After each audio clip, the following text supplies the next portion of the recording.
केवल यादव कोसी के हीरो छियै के केवल यादव कोसी के हीरो छियै के।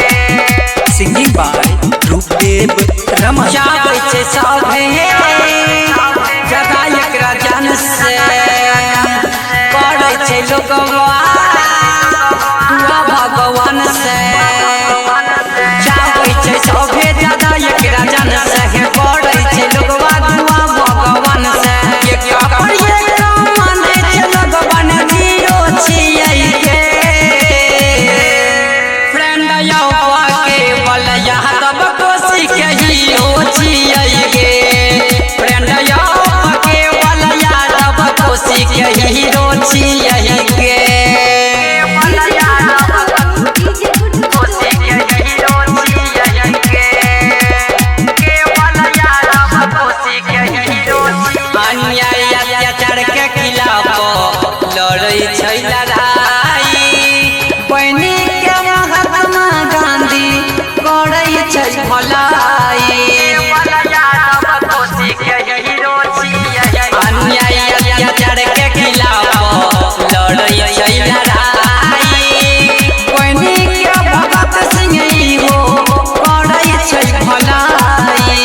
केवल भैया के याद में हम गंभीरो छियै के।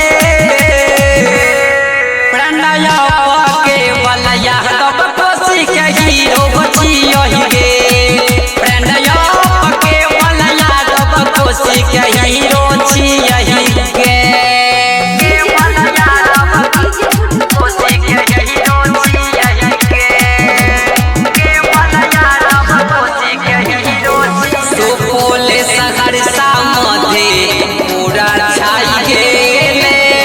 गाँव भर के लोगवा के फेना होई गेले। केवल यादव कोसी के हीरो छियै सुपौल सहरसा मध्य पूरा छाई गेले। गाँव भर के लोगवा के फेना बन गेले। अदो देवरावन सरवन बन जीरो छियै के। फ्रेंड यौवा केवल यादव कोसी के हीरो छियै के। फ्रेंड यौवा केवल यादव कोसी के हीरो छियै के। श्यामा रिकॉर्डिंग स्टूडियो संत कबीर चौक 70।